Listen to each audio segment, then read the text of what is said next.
Break બાદ આપનું સ્વાગત છે. તો ઓવરઓલ માર્કેટ જો રિકવરી ડે હાઈ તરફ જવાનો પ્રયાસ કર્યા છે. 23,818 250 પોઈન્ટની રિકવરી નીચલા સ્તરથી. આજના લોથી વાત કરીએ તો નિફ્ટી બેંક નિફ્ટી જો નીચલા સ્તરથી આપણને જો તો 1,000 પોઈન્ટથી વધારેની રિકવરી. સેમ સેન્સેક્સમાં આપી હોય એટલે ઓવર જો 3 તો ઇન્ડેક્સ આપણને જોઈશું 40 થી 50% નીચલા સ્તરથી ખાસ કરીને રિકવરી. આજના ઇન્ટ્રાડેમાં જોઈએ તો સારી એવી રિકવરી, એટલે જે સેન્ટિમેન્ટ ખરાબ હતા એ તો સુધારીને જો રિકવરીના પ્રયાસ કરી રહ્યા છે. તો આ બધા વિશે આગળ વાતચીત કરીશું સર્વત એરલાઇન્સની સાથે.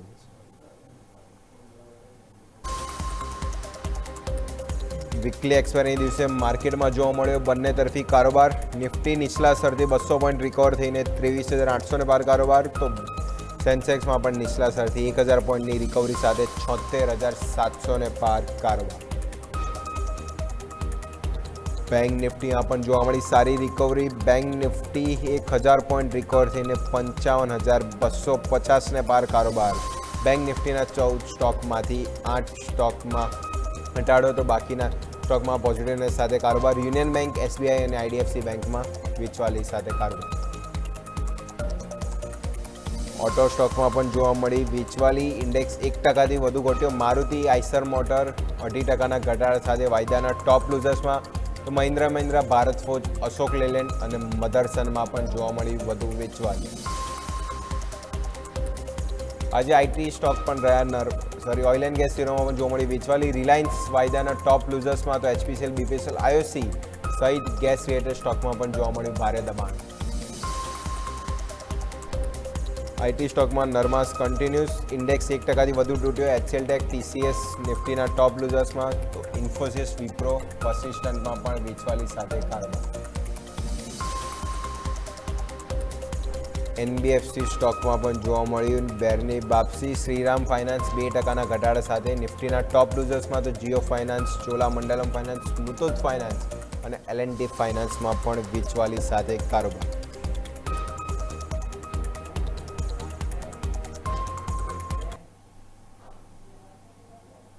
ઓવરઓલ સેક્ટરમાં બી જો આપણે જેમ હેડલાઇનમાં વાત કરી રિકવરી ખાસ કરીને આપણને ત્યાં પણ જોવા મળી છે. એટલે ઓવરઓલ જોઈશું સેક્ટોરિયલ ઇન્ડેક્સ કાં તો મેઇન ઇન્ડેક્સ રિકવરી શાર્પ આપણને જોઈશું ક્વિકલી બધામાં જ જોવા મળી છે. ક્વિકલી આપણે સેક્ટરનો સિનારીઓ જોઈ લે કે કઈ રીતનું પરફોર્મન્સ ફિલહાલ જોવા મળી રહ્યું છે. સેક્ટર સ્પેસિફિક જોઈએ તો રિકવરીમાં જો એનર્જી પેક્ટ પોઝિટિવ ચાલ્યું છે સવારથી હતા.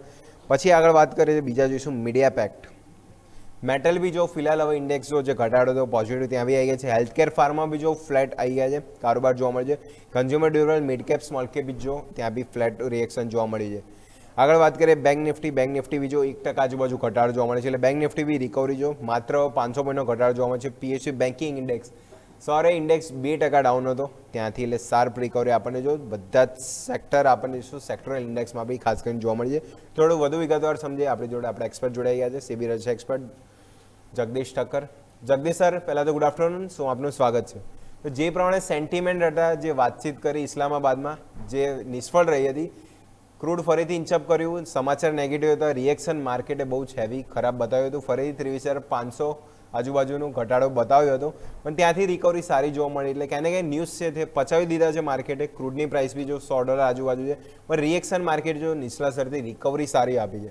તો રિકવરી એટલે શું માર્કેટ હવે ક્યાંને ક્યાંય થોડું વોર જે ક્રૂડની પ્રાઇસ છે, સેન્ટિમેન્ટ છે, થોડું પચાવી કાં તો થોડું સાઈડ રાખવાનું ટ્રાય કરે છે કે આ પછી વીકલી એક્સપાયરીનું સેન્ટિમેન્ટ ખાસ કરીને જોવા મળ્યું છે માર્કેટમાં. Jagdish sir. Good afternoon Ajaybhai. Good afternoon to all the viewers. ઘણા બધાને આશા હતી કે ઇસ્લામાબાદમાં જે ડિસ્કશન થવાનું છે એમાં કંઈક ને કંઈક નિવેડો ચોક્કસ આવશે, પણ આપણને ખબર હતી કે ઈરાનનું જે જાતનું વલણ પહેલા દિવસથી રહ્યું છે. મુખ્ય તો 2 વસ્તુ હતી એ લોકોની કે અમારું જે યુરેનિયમ એનરિચમેન્ટ જે એ લોકોના કહેવા પ્રમાણે અમે માત્ર એનો જે ઉપયોગ કરીએ છીએ ઉર્જા માટે જ કરીએ છીએ, અમે એમાં કોઈ એવા ઘાતક હથિયારો નથી બનાવતા. અને બીજું જે એમનું હતું કે અમે જે સ્ટેટ ઓફ હોર્મુઝ છે એમાં અમારો એક્સક્લુઝિવ રાઇટ્સ તમે એસ્ટાબ્લિશ કરો અને અમને એમાં જે ટોલ અમે અત્યારે વસૂલ કરીએ છીએ એનું એક લીગલાઇઝ અમને કરો, અને નુકસાન જે અમને અત્યાર સુધી થયું છે એ તમે ભરપાઈ કરી આપો, અને અમારી જે એસેટ ફ્રીઝ કરી છે એને તમે અનફ્રીઝ કરી આપો. જોકે શરૂઆતમાં તો અમેરિકાએ કહ્યું હતું કે અપ ટુ $6 બિલિયન જેટલી એ લોકોની એસેટ એ લોકો ડિફ્રીઝ કરશે, પણ એ વખતે આ ચર્ચા ચાલતી હતી.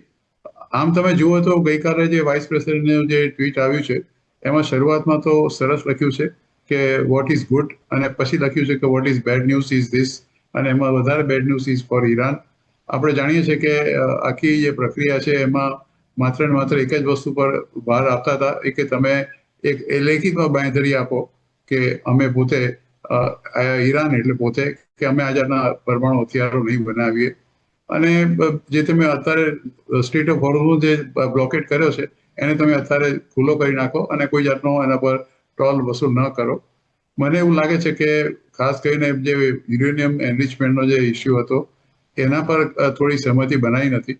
અને બીજું છે કે એને કહ્યું કે ભાઈ અમારી એસેટ અત્યારે ડિફ્રીઝ કરો અથવા તો અમને કોમ્પન્સેશન જેટલું નુકસાન થયું છે એનું રિબિલ્ડ કરવાના અમને પૈસા આપો. એ બધી વસ્તુમાં કદાચ સહમતિ નથી સધાઈ.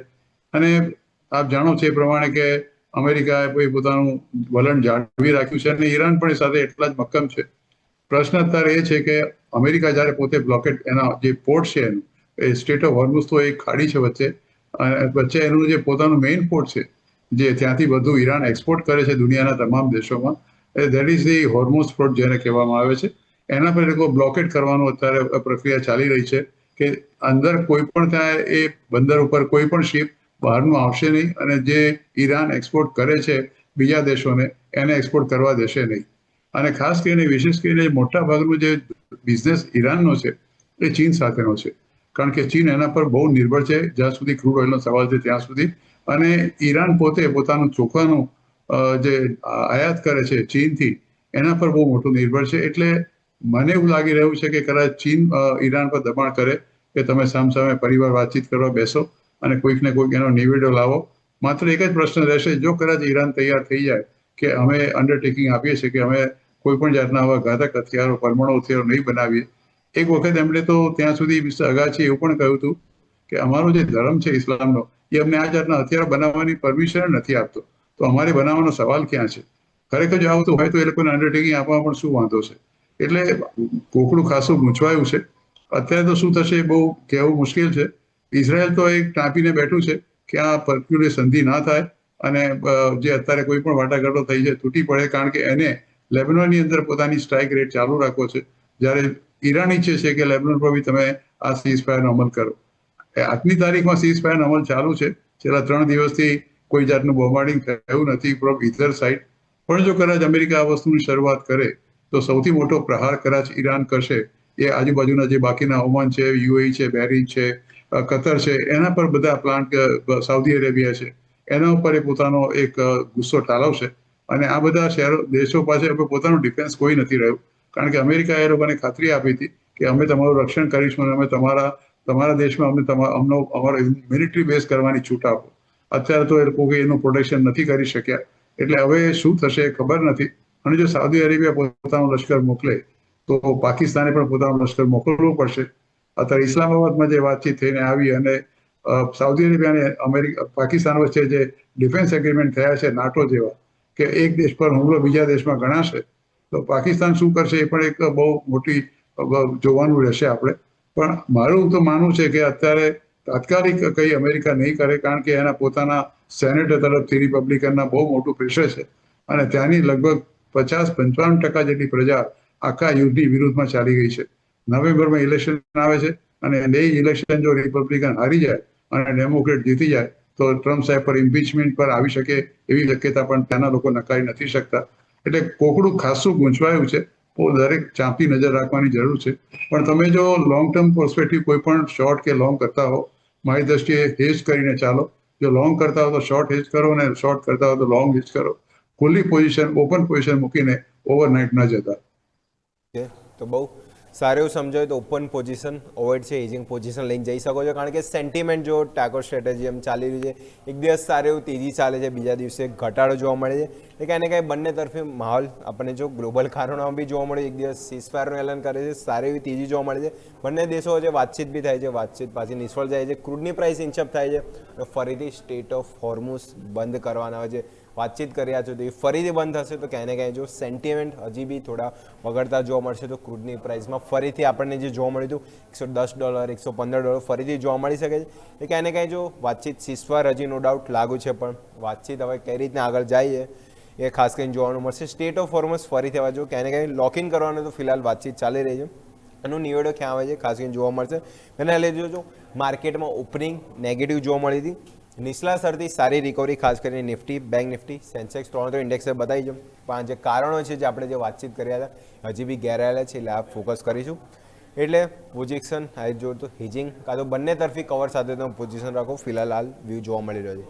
હવે નેક્સ્ટ દર્શકોના સવાલ આવે છે, એના તરફ જઈએ તો પહેલો સવાલ આપણે લઈએ તો અનુપમજીનો સવાલ છે Sun Pharma. Sun Pharma over જોઈએ 1640નો અહીંયા એમની બાઇંગ પ્રાઇસ છે અને અહીંયાથી જોઈશું તો 50 ક્વોન્ટિટી બાય કરી છે. લોંગ ટર્મનો વ્યૂ રાખી રહ્યા છે. અને સન ફાર્મા જુઓ તો આજે ક્યાંય ને ક્યાંય ફ્લેટ કારોબાર, લાસ્ટ ટ્રેડિંગ સેશનમાં ભારે ઘટાડો જોવા મળ્યો હતો. ક્યાંય કે ઓવર આજે જો 1670 આજુબાજુ બાઇંગ પ્રાઇસ આજુબાજુ જોવા મળે છે. તો Jagdish sir, Sun Pharma overall જોઈએ તો 1 થી 1.5 વર્ષમાં સ્ટોક આમ તો રિટર્ન વાઇઝ કહીએ તો એટલું ખાસ રિટર્ન નીલ જ જોવા મળે છે અને લાસ્ટ ટ્રેડિંગ સેશનમાં 4.5%નો ઘટાડો જોવા મળ્યો હતો. એને કંઈ જે યુએસની કંપનીનું જે કંઈક એમણે અધિગ્રહણ કર્યું અને એનું કંઈક જે દેવાની વાત છે એના લીધે જો ભારે ઘટાડો ખાસ કરીને સન ફાર્મામાં જોવા મળ્યો હતો. તો સન ફાર્મા હવે અહીંયાથી એક્ઝિટ કરી લેવું, કોઈ બીજા ફાર્મામાં જવું કે હજી બી સન ફાર્મામાં કન્ટિન્યુઅસ રાખી શકાય? અજયભાઈ, તમે જુઓ કે રિસેન્ટલી ટ્રમ્પ સાહેબે એક જાહેરાત કરી હતી કે સન ફાર્મા, ડિવિઝ લેબ જેવી ફાર્મા સેલર કંપની છે એ લોકો પર ટ્રમ્પ સાહેબ કદાચ 100% જેટલી ટારિફ ગ્લોબલ ડ્રગ મેકર પર નાખી શકે છે. કારણ કે એમણે કહ્યું કે કેટલા વખતથી એના પર ફાર્માસ્યુટિકલ કંપનીઝ અત્યારે બાકી હતી અને રેન્જિંગ ફ્રોમ 100% ટુ 200% જેટલી ડ્યુટી એ લોકો નાખી શકે એવી એક જાહેરાત એમણે કરી હતી. અને એટલા માટે છેલ્લા કેટલા સમયથી આપણે જોઈએ છીએ કે ફાર્માસ્યુટિકલ સેક્ટરની અંદર આપણને થોડો ઘટાડો જોવા મળે છે. કારણ કે જેટલી બી ઓફકોર્સ એમણે એક કહ્યું છે કે જેટલી બી આ કંપનીઓ છે, કારણ કે they have not entered into the agreements to the ensure the lower price for United States, અને ત્યાં પોતાના પ્લાન્ટ પણ એ લોકોએ સ્થાપ્યા નથી. જ્યાં સુધી સન ફાર્માનો સવાલ છે, સન ફાર્માએ ઇઝ ટોટલી લિટલ ડિફરન્ટ. સન ફાર્માના પોતાના પ્લાન્ટ પણ અમેરિકાની અંદર છે, એસ્ટાબ્લિશ પ્લાન્ટ છે અને એ લોકો ત્યાંથી પણ ઓપરેટ કરે છે. પણ જો એને મોટાભાગની જે કંપની આપણી છે, બધી જે ફાર્માસ્યુટિકલ કંપનીઓ છે એ જનરિક ડ્રગ એક્સપોર્ટ કરે છે, બ્રાન્ડેડ નથી કરતી. મોટાભાગનું જે આ તારીફનું જે પ્રપોઝલ હતું એ બ્રાન્ડેડ ડ્રગ્સ માટે હતું, જનરિક ડ્રગ્સ માટે નથી. આજની તારીખમાં પણ મને તમે જુઓ તો લગભગ આપણી જેટલી પણ ફાર્માસ્યુટિકલ કંપની છે, સન ફાર્મા છે, સિપ્લા છે, ઝાયડસ છે, કે જે પણ કંપનીના તમે નામ લો, એ બધી કંપનીઓ અત્યારે જનરિક ડ્રગ જ સપ્લાય કરે છે. પણ સન ફાર્માનું પરફોર્મન્સ તમે છેલ્લા 1 વર્ષમાં જુઓ તો it is not very satisfactory. આમ તો કોઈ બહુ ખાસ વિશેષ લોસ ગયો નથી, 1 કે 2% જેટલું જ ઘટ્યું છે. પણ છેલ્લા 3 વર્ષનું તમે સર્વે કાઢશો તો આ પર્ટિક્યુલર કંપનીએ લગભગ 65-70% જેટલું રિટર્ન આપ્યું છે. ઘણી સારી પેટન્ટેડ ડ્રગ આ પર્ટિક્યુલર કંપની પાસે છે. અને તમે જોશો કે કંપનીએ ઓલ્સો વચમાં ઇન્ટરિમ ડિવિડન્ડ પણ આપ્યું હતું 5મી ફેબ્રુઆરીએ, લગભગ ₹11. એટલે ફંડામેન્ટલી આ શેર સારો છે. ₹1 પેસીનો શેર છે. 48-49ના EPS અને 36ના પ્રાઇસ ટુ અર્નિંગ રેશિયો પર આ શેર ટ્રેડ કરે છે. ₹1851 ભાવ એનો અત્યારે 52 વીક હાઈ છે. લાઈફ ટાઈમ હાઈ 1950નો છે. એટલે એમની પાસે છે એ તો નુકસાનમાં નથી, પણ જો લાંબા ગાળાનો અભિગમ હોય તો એમણે વિશેષ ચિંતા કરવાની જરૂર નથી. આ કોકડું આજે નહીં તો કાલે ચોક્કસ સુલજી જશે. એક વસ્તુ ચોક્કસ યાદ રાખજો કે અમેરિકન્સને આપણા હિન્દુસ્તાનની આ જનરિક દવા વગર કોઈ છૂટકો નથી. ત્યાંની જે કોસ્ટ ઓફ પ્રોડક્શન જે છે એ એટલી એક્ઝોબિડન્ટલી હાઈ છે કે કોઈને પોસાય એવું પણ નથી. એટલે અત્યારે ભલે કદાચ એ ટારિફની વાત થતી હોય 100%, 200%ની, પણ જનરિક ડ્રગમાં કોઈ છે નહીં. અને સર્માફોર્ટિકાનો પ્લાન્ટ પોતાનો પણ યુએસની અંદર એસ્ટાબ્લિશ છે. So this particular share is definitely good. 1851 મેં તમને કહ્યું એ પણ 52 વીક હાઈ છે અને life time high is about 1960. This share is definitely good. Safety માટે તમે માત્ર એક ₹1590નો સ્ટોપ લોસ રાખજો. તો વાત થઈ ગઈ Sun Pharma, fundamental strong company આપણે વાત કરીએ લાર્જ કેપમાં, ખાસ કરીને નો ડાઉટ 1 વર્ષથી રિટર્ન આ સ્ટોકે નથી આપ્યા. ઇન્વેસ્ટરનો સવાલ બી હતો, એટલે ખાસ કરીને એટલે લોંગ ટર્મનો વ્યૂ છે તો અહીંયા બી પોટેન્શિયલ હજી બી છે. જેમ એમના ઓર્ડર બુક ઓવરઓલ વાત કરીએ, જેનરિક દવા જે ખાસ કરીને પેટન્ટ જે આપણી ઇન્ડિયન કંપનીઓ ખાસ કરીને કરી રહી છે, એમાં સેમાગ્લુટાઇડ વાત કરીએ, ડોપેગ્લાયસિન જે ઓવરઓલ ડાયાબિટીસની દવા છે એ બી આપણી ઇન્ડિયન પેટન્ટ હવે ખાસ કરીને જે બનાવી રહ્યા છે, તો એનું બી ડિમાન્ડ ક્યાંય ને ક્યાંય વધી રહી છે. તો સનફાર્મા બી જો લોંગ ટર્મ વ્યૂ અહીંયાથી પોઝિટિવ છે. સારા ટાર્ગેટ આપણને 1851 જે હાઈ હતો તો એની નજીક જ આજુબાજુ જો તે 1600 એની ચાલી રહ્યો છે, તો અહીંયાથી ખાસ કરીને લોંગ ટર્મ સારા રિટર્ન સનફાર્મામાં હજી પણ જોવા મળી શકે. તો વ્યૂ પોઝિટિવ છે. હોલ્ડની સલાહ છે સનફાર્મા. તાજ સાથે સમય થઈ ગયો છે બ્રેકનો. બ્રેક લઈશું. બ્રેક બાદ જે અન્ય સવાલ છે એના પર બી ચર્ચા યથાર્થ.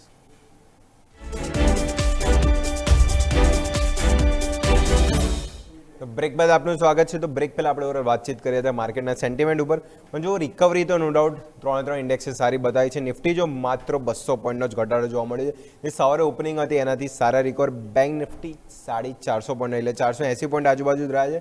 એટલે જોઈશું 1.5% ઘટાડો તો ઓવરઓલ જો જે સેન્ટિમેન્ટ પ્રમાણે આપણે ઘટાડો તો પચાઈ ગયા છે. અને ડીઆઈ તરફ હવે ક્યાંને ક્યાં જો કારોબાર જોવા મળી રહ્યો છે.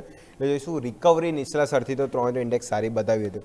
નેક્સ્ટ રિલાયન્સ ઉપર જ વાત કરીએ, કારણ કે રિલાયન્સના સેન્ટિમેન્ટ જો માર્કેટ રિકવરી બતાવી પણ રિલાયન્સ ક્યાંને ક્યાંય જો ટસનું મસ ત્યાં બી જો 3% આજુબાજુ ઘટાડો ખાસ કરીને જોવા મળ્યો હતો. તો રિલાયન્સ જોઈશું તો જે ક્યાંને ક્યાં એક્સાઇઝ ડ્યુટીના જે સમાચાર આવ્યા હતા, જે સરકારે એક્સપોર્ટ પર જે ડ્યુટી વધારી 21 લઈને 55 કરી, એટીએફમાં પણ જો ક્યાંને ક્યાંય જે ડ્યુટી વધારી દીધી છે 30 હતી જે વધારીને 42 આજુબાજુ કરી છે. એટલે જો ભારે ઘટાડો રિલાયન્સ અને ક્રૂડની પ્રાઇસ બી હવે ક્યાંને ક્યાં વધી રહી છે. તો જગદીશ સર, રિલાયન્સ અહીંયાથી મોરલ જે સવાલ હતો અમારા દર્શકનો કે લોંગ ટર્મ હવે અહીંયાથી 1 થી 1.5 વર્ષમાં કયા ટાર્ગેટ માટે રિલાયન્સ જોવા મળશે. તો એક્સાઇઝ ડ્યુટી જે વધી રહી છે, સરકાર વધારી રહી છે, અને ક્રૂડની પ્રાઇસની તો નો ડાઉટ રિફાઇનરીને તો ફાયદો છે, પણ એક્સપોર્ટ ડ્યુટી જે ખાસ કરીને રિલાયન્સ જે ડીઝલનું ખાસ કરીને જે એક્સપોર્ટ કરે છે તો એને ક્યાંને ક્યાંય ઇમ્પેક્ટ જોવા મળશે. તો રિલાયન્સ કઈ રીતે ત્યાંથી જોવું જોઈએ જગદીશ સર? 11મી એપ્રિલ એટલે government of India significantly increase કરી છે એક્સાઇઝ ડ્યુટી એક્સપોર્ટ પર. વિન્ડફોલ ટેક્સ જેને આપણે કહીએ છીએ, જે આપણી નોર્મલ લેંગ્વેજમાં કહીએ છીએ, ઓન ડીઝલ અને એવિએશન ટર્બાઇન ફ્યુલ, જેને એટીએફ કહીએ છીએ. ટુ ધ ગવર્મેન્ટનો પર્પઝ એવો છે કે we want to make adequate domestic supply. એટલે કે એવું ના થાય કે એક્સપોર્ટમાં એ લોકોને વધારે પૈસા મળે છે એટલે ડોમેસ્ટિક સપ્લાય ઇફેક્ટ થાય. કારણ કે હાઈ ગ્લોબલ પ્રાઇસીસને કારણે ચોક્કસ છે એ લોકોને કે $100 ઉપરનો અત્યારે જો બ્રેન્ટનો ભાવ ચાલતો હોય અને એક્સપોર્ટની પરમિશન, અત્યારે પરમિશન તો છે જ એ લોકો પાસે, તો ડીઝલ અને એટીએફ એક્સપોર્ટ કરવાની. એટલે એ લોકોએ ઇફેક્ટિવ આજથી તારીખથી 11મી એટલે 2 દિવસ પહેલાની વાત છે, ડીઝલ પર એક્સપોર્ટ ડ્યુટી હાઈ કરી 55.5 રૂપિયા પર લીટર, જે પહેલા 21.5 હતા. લગભગ સમજી શકો કે તમે 34 રૂપિયાનો વધારો કર્યો. અને એવિએશન ટર્બાઇન ફ્યુલ, જેને એટીએફ કહીએ છીએ, એની એક્સપોર્ટ ડ્યુટી પર લોકો વધારે કર્યો 42 રૂપિયા પર લીટર, જે પહેલા 29.5 હતો. પેટ્રોલ પર એ લોકોએ કોઈ વધારો નથી કર્યો. The objective was only for the ગવર્મેન્ટનો કે જસ્ટ ટુ ડિસ્કરેજ એક્સપોર્ટિંગ, એટલે કે ત્યાંનું જે એક્સપોર્ટ કરે છે અને વધારે ભાવ ધારો કે મળતા હોય. કારણ કે આપણે જાણીએ છીએ કે અત્યાર સુધી જ્યારે આખી આ જે રિસ્ટ્રિક્શન મૂકવામાં આવ્યા અને જ્યારથી અમેરિકા તરફથી કોઈક ને કોઈ રશિયાનું ઓઇલ નહીં ખરીદવું વગેરે વગેરે જે કંઈ પણ આવ્યું, ત્યારે આપણે રશિયાનું ઓઇલ ખરીદીને યુરોપને એક્સપોર્ટ કરતા હતા અને એમાં ખાસો એવો મોટો પ્રોફિટ આ લોકોને થતો હતો.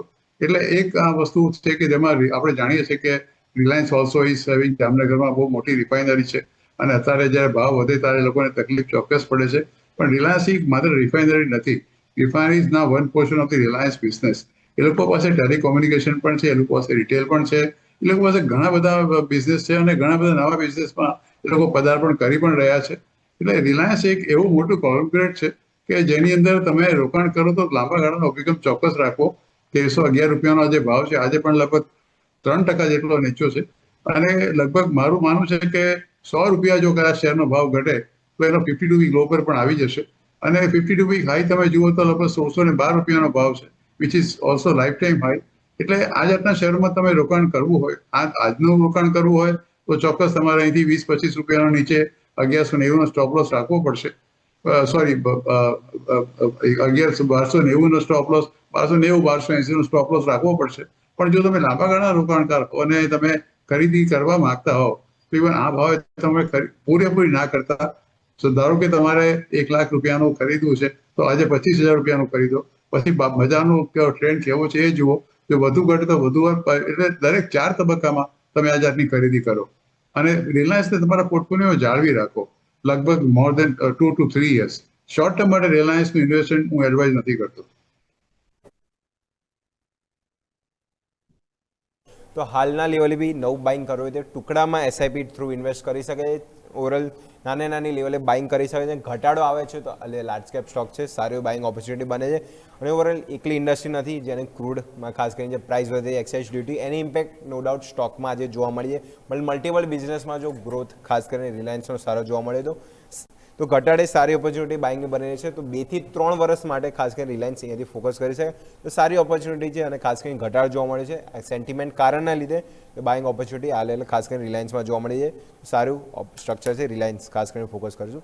નેક્સ્ટ લાસ્ટ ક્વેશ્ચન ક્વિકલી લઈએ તો લાસ્ટ ક્વેશ્ચન TCS ઉપર છે ધ્રુવીલ જીનો 2750 આજુબાજુ 45 ક્વોન્ટિટી એડ કરી હતી અને TCS પછી ત્યાંથી બી કરેક્ટ થઈને અત્યારે જો તો 2500 આજુબાજુ સ્ટોક ચાલી રહ્યો છે 2478. Q4 અપડેટ તો સારા આવ્યા હતા પણ સ્ટોકનું રિએક્શન થોડું વધારે જ નેગેટિવ જોવા મળ્યું હતું. TCS જગદીશ સર ઇન્વેસ્ટરે ઘટાડે જ બાય કર્યું છે પણ એમના બાઇંગ પ્રાઇસથી બી થોડો અત્યારે ફિલહાલ નીચે આવી ગયો છે. પીન અત્યારે જો તો પ્રતિશર આજુબાજુ તો 250 રૂપિયા આજુબાજુ લોસમાં ચાલી રહ્યા છે. તો TCS Q4 અપડેટ તો સારા હતા પણ રિએક્શન હજી બી પોટેન્શિયલ અપસાઇડ જોવા મળ્યું નથી. તો TCS કરીને જોઈશે. પ્રજયભાઈ બીજું બધું સારું હતું પણ જે આર્ટિફિશિયલ ઇન્ટેલિજન્સનું જે ભૂત ધોવાનું ચાલુ થયું છે એને કારણે જ્યાં સુધી બધી કંપનીઓ પોતાની જાતને એડજસ્ટ નહીં કરે, આ બધી કંપનીઓ પોતે કોઈની કોઈ કંપનીઓ સાથે એ લોકોએ સંલગ્ન કરી દીધું છે. પણ છેલ્લા તમે 3 વર્ષમાં મને એવું લાગે છે કે આ પર્ટિક્યુલર કંપની જે TCS ની આપ વાત કરો છો, it has given a negative return અને unfortunately it is very surprising. છેલ્લા 1 વર્ષમાં તો 23-24% જેટલો ભાવ નીચે ગયો છે પણ 3 વર્ષનું પણ તમે જુઓ તો આ કંપનીએ નેગેટિવ રિટર્ન આપ્યું છે. એટલે તમે જો કદાચ આ શેર ખરીદી કરવા માંગતા હો કે તમારી પાસે હોય તો આઈ વુડ પર્સનલી ફીલ કે તમે એને સ્વિચ ઓવર કરીને બીજી કોઈ સારી ટેકનોલોજી કંપનીમાં કરો. For the time being our view on this TCS is definitely negative અને we would never recommend to buy this particular share even at this price. એટલે આ ભાવે બી ખરીદી કરવાની તો અમે સલાહ નથી આપતા કારણ કે આ કંપની છેલ્લા 3 વર્ષથી અંડર પરફોર્મન્સ કરી રહી છે. એના કરતાં Infosys doing much better, HCL technology doing much better, Wipro is doing much better, Coforge is doing much better. એટલે ઘણી બધી કંપની સારી છે કે જે આના કરતાં સારું પરફોર્મ કરી ચૂકી છે. એટલે આ પર્ટિક્યુલર શેરમાં જો રોકાણ કરવું હોય તો અમારી તો સલાહ હાલ પૂરતી તો ના છે. વાત થઈ TCS નવું બાઇંગ માટે અવોઇડ, કારણ કે બીજી IT કંપનીઓ કરતાં જો ફાર એકદમ આપણે જો નેગેટિવ રિટર્ન 3 વર્ષથી નેગેટિવ, 1 વર્ષમાં આપણે વાત કરીએ જો એવરેજ ફાઇનાન્શિયર પ્રમાણે ગણીએ તો 24% આજુબાજુ નેગેટિવ રિટર્ન આપણને ખાસ કરીને TCS જનરેટ કરીને આપી દીધું. Q4 અપડેટ સારા હતા પણ જે ડોલર ઇન્કમ ઘટાડો જોવા મળ્યો અને રિએક્શન એ દિવસે જો સ્ટોક 2 થી 2.5% નેગેટિવ હતો. ફર્ધર ઘટાડો આપણને TCSમાં જોવા મળ્યો હતો. એટલે જો IT કંપનીમાં રહ્યો હોય તો જે બીજી અન્ય કંપની છે HCL ટેક, કોફોર્જ, ઇન્ફોસિસ સારું ત્યાં ફોકસ જોવા મળી શકે છે, સારા રિટર્ન અહીંયાથી એક્સપેક્ટ કરી શકાય. પણ TCS ફિલહાલ તો જો હજી બી ડાઉન સ્ટ્રાઇડ આપણને કન્ટ્રી જોવા મળે છે. તો નવું બાઇંગ માટે અવોઇડ જ છે અને લોંગ ટર્મ માટે બી અવોઇડની સલાહ છે TCS. તો ખાસ કરીને અહીંયાથી ફોકસ કરશું. તો જગદીશ સર આ સાથે સમય થઈ ગયો છે રજા લેવાનો. જેટલા બી સ્ટોક ડિસ્કસ કરે આપણે ડિસ્ક્લેમર.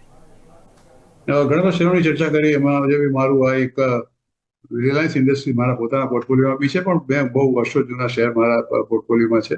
પણ ડેફિનેટલી એ સિવાય બાકીના જે શેરોની ચર્ચા કરી મારા અંગત પોર્ટફોલિયોમાં નથી પણ અમારી ભલામણમાં કે અમારા એસોસિએટમાં કે અમારી ક્લાયન્ટોમાં ચોક્કસ કદાચ હોઈ શકે.